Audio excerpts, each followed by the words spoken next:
Halo semuanya, perkenalkan nama saya Jasline. Hari ini saya akan menjelaskan tentang persaingan monopolistik. Itu yang dimaksud dengan pasar monopolistik. Kadang disebut juga sebagai pasar persaingan monopolitis atau pasar monopolitis. Adalah salah satu bentuk pasar di mana terdapat banyak produsen yang menghasilkan barang serupa tetapi memiliki perbedaan dalam beberapa aspek. Yang kedua yaitu ciri-ciri persaingan monopolitis terbagi dua, yaitu satu, terdapat banyak penjual, yang kedua barangnya bersifat bebas corak. Pasar persaingan monopolitis pada dasarnya berada di antara dua ekstrim pasar atau jenis pasar, yaitu persaingan sempurna dan monopoli. Tiga yaitu persaingan promosi penjualan sangat aktif. Suatu perusahaan mungkin menjual barangnya dengan harga relatif tinggi, tetapi masih dapat menarik banyak langganan. Sebaliknya, suatu perusahaan lain mungkin harga barangnya rendah tetapi tidak bisa menarik langganan lebih banyak. Keempat yaitu perusahaan mempunyai sedikit kekuasaan memperoleh harga. Dalam pasar persaingan monopolitis dapat mempengaruhi harga, namun demikian pengaruh ini relatif kecil kalau dibandingkan dengan perusahaan oligopoli dan monopoli. Yang kedua yaitu kemasukan ke dalam industri relatif mudah. Hambatan yang dihadapi tidaklah seberat seperti dalam oligopoli dan monopoli, tetapi kemasukan tidaklah semudah seperti dalam pasar persaingan sempurna. Kelima yaitu keseimbangan dalam pasar persaingan monopolitis terbagi dua, yaitu satu, keseimbangan jangka panjang, yang kedua keseimbangan jangka pendek.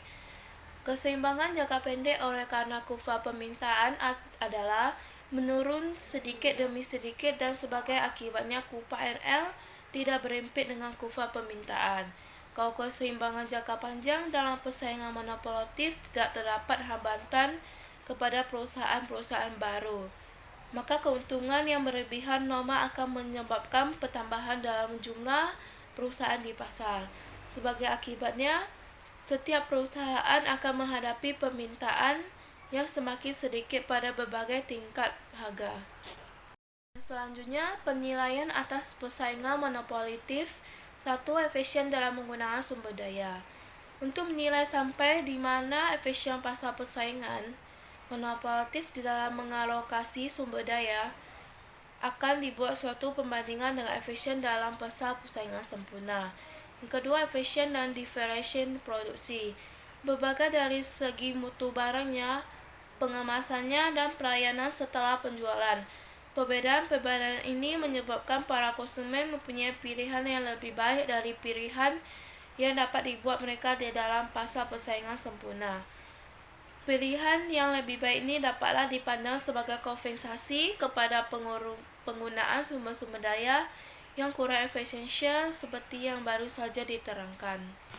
Selanjutnya yaitu perkembangan teknologi dan inovasi. Terbatasnya dorongan disebabkan karena dalam jangka panjang perusahaan hanya memperoleh keuntungan normal. Keuntungan yang berlebihan di dalam jangka pendek dapat mendorong kepada kegiatan mengembangkan teknologi. Yang kedua yaitu distribusi pendapatan. Distribusi pendapatan adalah seimbang karena tidak terdapat keuntungan yang berlebihan dalam jangka panjang. Yang ke-10 yaitu persaingan bukan harga. Persaingan bukan harga dibandingkan menjadi dua, yaitu diferensiasi produk. Yang kedua, iklan dan promosi penjualan. Selanjutnya yaitu pandangan lain yang menyokong pengikranan. Satu, pengikranan membantu konsumen untuk membuat keputusan yang lebih di dalam. Yang kedua, iklan akan menggorengkan kegiatan memperbaiki mutu suatu barang. Yang ketiga yaitu iklan membantu membiayai perusahaan komunikasi seperti radio, televisi, surat kabar, dan majalah. Yang keempat, iklan menaiki kesempatan kerja. Pandangan yang mengkritik pengikranan yaitu promosi setelah iklan adalah suatu penghamburan. Yang kedua yaitu iklan tidak selalu memberi informasi yang betul. Yang ketiga, iklan bukanlah suatu cara yang efektif untuk menambah jumlah pekerjaan dalam perekonomian. Yang keempat, iklan dapat menjadi penghambat kepada perusahaan-perusahaan baru untuk masuk ke dalam industri tersebut.